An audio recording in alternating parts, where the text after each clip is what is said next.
quando eu me assumi também, eu me assumi num local que era muito receptivo. Então eu tive a sorte de estar num ambiente de trabalho que eu tive uma recepção ótima, que não sofri nenhum preconceito. Ai, que bom. Então para mim foi muito tranquilo nesse sentido. Então eu me considero com muita sorte quanto a isso, apesar da gente saber que a vida de uma pessoa trans não é fácil, como eu até comentei agora com você em off, que a gente falou que eu disse que a partir do momento que eu me assumi trans, eu não almejo mais emprego na área. Né? Era só chegar para fazer uma entrevista, a pessoa vê que você é trans, apesar de você ser qualificada.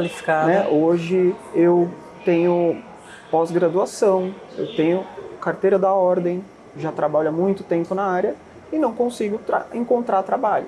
Há quanto tempo que você já atua? Desde quando que você se formou? Eu me formei em 2011 e tirei a minha UAB em 2015, porque no local que eu trabalhava não precisava da UAB. Não precisava.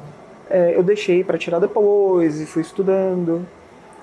Aí quando eu quis advogar, que eu gosto, né, um ofício que eu gosto de fazer. Você encontrou esses obstáculos? Eu encontrei esses obstáculos. E só arrumei trabalho assim por contatos, né, por uma rede de contatos que eu já tinha antes, né, de pessoas que me apoiavam, que aí, por exemplo, escritório de amigas, parceria com outras amigas. Então, mesmo a gente tendo todos esses privilégios, a gente ainda esbarra no preconceito. A gente sente na pele ainda. A gente sente na pele, com certeza. Isso porque temos esses privilégios, Isso porque nós temos, né? Pra gente ver que mesmo dentro das minorias existem, né, esses privilégios.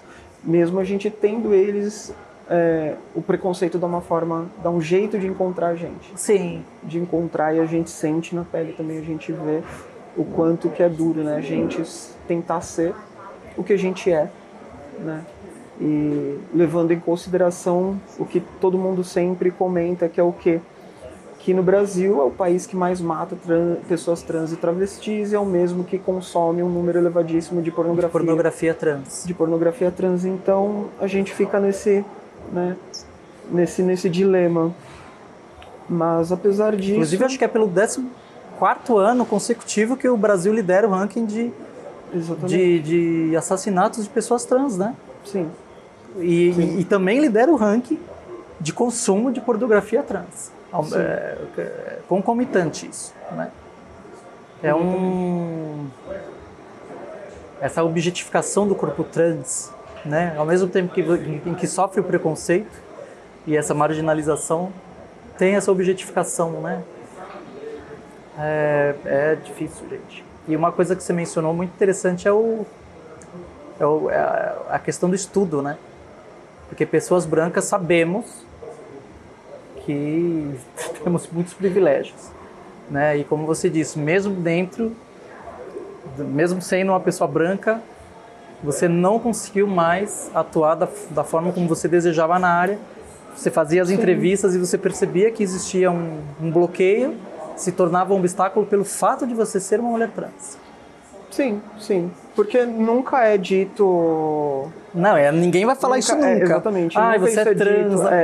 Mas é velado, né? Você velado. percebe, né? Você percebe pelo tratamento, muitas vezes que você vê que a pessoa já fica assim, né?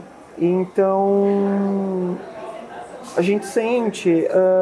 e não só isso, em muitos locais de trabalho, né, ainda existe preconceito, passei por várias formas de preconceito também. Às vezes, por exemplo, por despreparo de funcionários. E para dar um exemplo, hoje eu trabalho numa multinacional. Sim. Que parte do trabalho, assim, como eu posso dizer, de conferência de documentação, né? Porque como você é uma funcionária de uma empresa global, é normal que a sede tenha seus documentos também, né? Tenha seu registro. E lá eles não entendiam que é uma pessoa trans, simplesmente. Que precisou eu acionar o meu chefe, que acionou o chefe dele, que acionou o RH, né, para entrar em contato com o RH internacional e falar, gente, vamos acordar que existe pessoas trans, porque Nossa, gente, isso foi tinha uma agora, divergência, foi agora. Tinha uma divergência de documentação.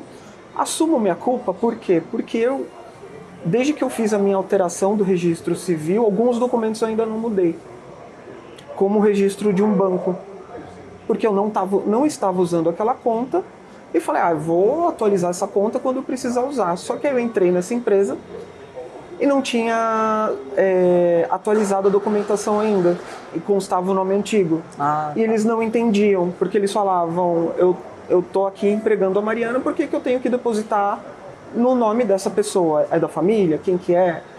E quando você vai explicar, olha, eu sou uma pessoa trans, e nananã, e as pessoas não entendiam, aí precisou toda essa burocracia. E isso não deixa de ser, né, uma forma de transfobia velada por despreparo, né? Por Sim. despreparo de uma empresa em, um outro tipo de... em entender essas questões. Entender essas questões. Então são coisas assim que uma pessoa cis não sente, não vê.